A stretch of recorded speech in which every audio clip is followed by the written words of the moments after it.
Hello everyone. Question पढ़ेंगे समांतर plate संधारित्र। कौन सा क्वेश्चन पढ़ेंगे? समांतर प्लेट संधारित्र यानी पैरेलल प्लेट कैपेसिटर। ठीक है, तो पहले इसका चित्र बनाते हैं। क्या बनाते हैं? इसका चित्र। ठीक है, इसमें एक प्लेट मान लेंगे, एक कौन सी? बी प्लेट मान लेंगे। प्लेट बी का संबंध पृथ्वी से कर देंगे और ए को कोई प्लस क्यू आवेश देंगे। ठीक है ना। इसका नामांकित चित्र है। क्या है बेटा? इसका नामांकित चित्र, नामांकित चित्र। ठीक है, अब इसकी रचना या बनावट क्या होती है? इसमें धातु की दो वृत्ताकार या आयताकार प्लेटें होती हैं जो कुछ दूरी पर एक दूसरे के समांतर रखी होती है। जो कुछ दूरी मानते हैं उस पर क्या करते हैं? एक दूसरे के समांतर रखी होती हैं। इनमें से एक पृथकृत होती है तथा दूसरे का संबंध पृथ्वी से होता है और इन प्लेटों की विद्युत धारिता बढ़ाने के लिए इसके मध्य में कोई परावैद्युत माध्यम, कागज, अभ्रक, मोम भर दिया जाता है। इसकी क्या है? रचना या बनावट है। अब क्या आता है इसका? धारिता के लिए व्यंजक क्या आती है? तीसरी हेडिंग, धारिता के लिए, धारिता के लिए व्यंजक, धारिता के लिए व्यंजक। धारिता के लिए व्यंजक में क्या होता है? देखिए बेटा, ए और बी दो प्लेटें हैं। एक प्लेट ए मानते हैं और एक बी प्लेट मानते हैं। ठीक है, एक माना ए और बी धातु की दो प्लेटें हैं। इनमें से एक पृथक्कृत होती है तथा दूसरे का संबंध पृथ्वी से होता है, जो एक दूसरे के समांतर डी दूरी पर रखी होती हैं। इनमें से प्रत्येक का क्षेत्रफल ए मानते हैं। कैपिटल ए क्षेत्रफल यानी एरिया मान लिया जाता है। ठीक है, इन दोनों प्लेटों के जो क्षेत्रफल होता है वो क्या मान लेते हैं? ए मान लेते हैं। ठीक है, अब देखिए यहां पे भाषा क्या लिखते हैं? माना प्लेट ए को, जो प्लेट ए है, माना प्लेट ए को प्लस क्यू आवेश दिया जाता है। कौन सा आवेश दे रहा है बेटा? यहाँ पे प्लस क्यू। माना प्लेट ए को प्लस क्यू आवेश दिया जाता है तो प्रेरण की क्रिया के द्वारा प्लेट बी के निकटवर्ती तल पर माइनस क्यू आवेश, जो प्लेट बी है उसके निकटवर्ती तल पर माइनस क्यू आवेश तथा दूरवर्ती तल पर प्लस क्यू आवेश प्रेरित हो जाता है। चूंकि प्लेट बी का संबंध काय से है? पृथ्वी से है। इस प्रकार जो प्लस क्यू आवेश होता है वह पृथ्वी में चला जाता है, जिससे प्लेट बी पर केवल माइनस क्यू आवेश शेष रहता है। बात समझ में आ रही है ना? आई होप आप समझ पा रहे होंगे कि क्या कह रहे हैं। यानी प्लेट ए को कौन सा आवेश दे रहा है? प्लस क्यू आवेश दे रहा है। तो प्लेट बी के निकटवर्ती तल पर कौन सी क्रिया होती है? इसमें प्रेरण की क्रिया होती है। कौन सी क्रिया होती है बेटा? प्रेरण की क्रिया के द्वारा। कौन सी क्रिया होती है? प्रेरण की। और ये क्वेश्चन 2019 में आया है, मोस्ट क्वेश्चन है और एमपी के लिए, एमपी बोर्ड परीक्षा के लिए। ठीक है ना, बहुत अच्छा क्वेश्चन है और ये पेपर में आ सकता है। ठीक है, 100% इसके चांस हैं। ठीक है ना, तो इसमें कौन सी क्रिया होती है? प्रेरण की। यानी प्लेट ए को प्लस क्यू आवेश देते तो प्रेरण की क्रिया के द्वारा प्लेट बी के निकटवर्ती तल पर माइनस क्यू आवेश तथा दूरवर्ती तल पर प्लस क्यू आवेश प्रेरित हो जाता है। क्योंकि प्लेट बी का संबंध पृथ्वी से होता है, इस प्रकार जो प्लस क्यू आवेश होता है वह पृथ्वी में चला जाता है, जिससे प्लेट बी पर केवल माइनस क्यू आवेश शेष रहता है। ठीक है ना। अब मान लेंगे प्लेट ए का पृष्ठ आवेश घनत्व प्लस सिग्मा मान लें और प्लेट बी का पृष्ठ आवेश घनत्व माइनस सिग्मा मान लें। ठीक है, अब क्या करते हैं? दोनों प्लेटों के बीच विद्युत क्षेत्र की तीव्रता निकालते हैं। दोनों प्लेटें हैं तो क्या निकालेंगे? विद्युत क्षेत्र की तीव्रता। तो क्या लिखेंगे? दोनों प्लेटों के बीच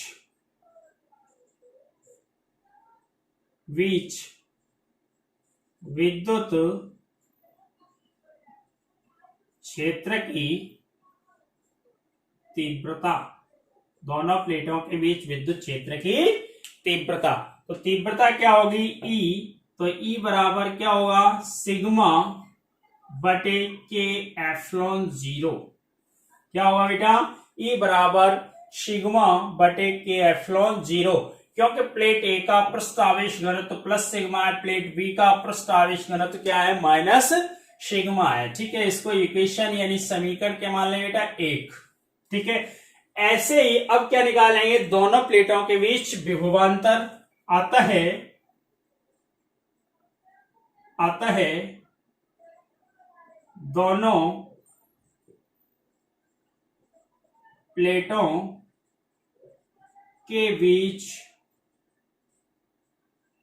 विभवांतर क्या होता है, v बराबर क्या होता है, एकांक धनावेश को v से a तक लाने में किया गया कार्य। v से a तक लाने में एकांक जो धनावेश होता है उसको एकांक धनावेश को v से a तक लाने में किया गया कार्य। ठीक है, यानी दोनों प्लेटों के बीच क्या निकालते हैं, विभवांतर। विभवांतर v बराबर क्या होता है, एकांक धनावेश को v से a तक लाने में किया गया कार्य। कार्य बराबर क्या होता है बेटा, यानी v बराबर क्या आ जाएगा, v बराबर कार्य बराबर क्या होता है, बल गुणा विस्थापन। क्या होता है, विस्थापन। यानी v बराबर बल यानी तीव्रता, विस्थापन यानी दूरी। ठीक है, तो v बराबर क्या आ जाएगा, तीव्रता यानी e, दूरी यानी दोनों प्लेटों के बीच की दूरी क्या मानिए, d। समीकरण क्या जाएगा बेटा, 2।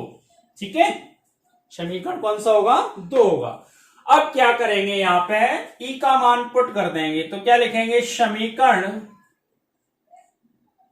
1 व 2 से, आई होप आप समझ रहे होंगे, यानी समीकरण 2 में e की वैल्यू क्या करेंगे, पुट कर देंगे। ठीक है, तो v इक्वल टू क्या होगा, v बराबर क्या होगा, सिग्मा बटे के एप्सिलॉन जीरो इंटू डी।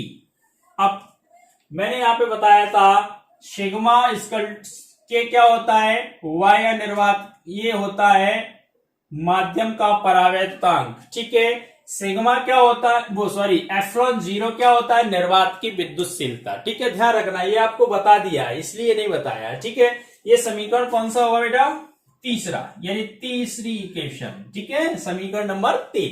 ठीक है, यानी के क्या होता है, के माध्यम बाय परावैद्युतांक क्या होता है, माध्यम का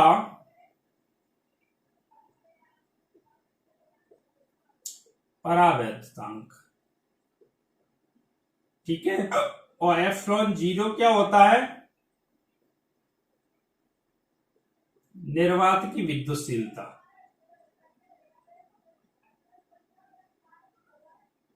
ठीक है ना, समझ पा रहे होंगे। v बराबर क्या हो गया, सिग्मा इंटू डी बटे के एप्सिलॉन जीरो।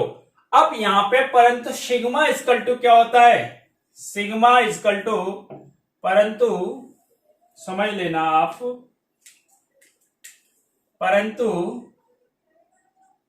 सिग्मा बराबर क्या होता है, Q बटे ए। क्या होता है, Q बटे ए। यहां पे वैल्यू पुट कर देंगे तो v बराबर क्या आ जाएगा, सिग्मा का मान रखो Q इंटू डी बटे के एप्सिलॉन जीरो ए। समीकरण क्या जाएगा बेटा, ये 4। कौन सा इक्वेशन होगा, समीकरण नंबर 4। अब क्या करेंगे, धारिता के सूत्र से, काय का सूत्र लगाएंगे बेटा, धारिता के। तो धारिता के सूत्र से, धारिता का सूत्र क्या होता है, C बराबर Q बटे V, समीकरण 5। ठीक है, अब यहां पे क्या करेंगे, V का मान रखेंगे। काय का मान रखेंगे, V का। तो समीकरण 4 व 5 से, तो C बराबर क्या होगा, Q, V का मान रखो तो Q इंटू डी बटे के एप्सिलॉन जीरो ए। Q से Q कैंसिल हो जाएगा, ये संख्या कहां पहुंच जाएगी, ऊपर। तो C बराबर क्या आ जाएगा बेटा, C इक्वल टू, C बराबर के एप्सिलॉन जीरो ए और बटे में क्या आएगा जी, ठीक है। और धारिता की इकाई क्या होती है फेरड, क्या होती है बेटा फेरड, ठीक है। या वायु निर्वात के लिए के बराबर 1 होता है, वायु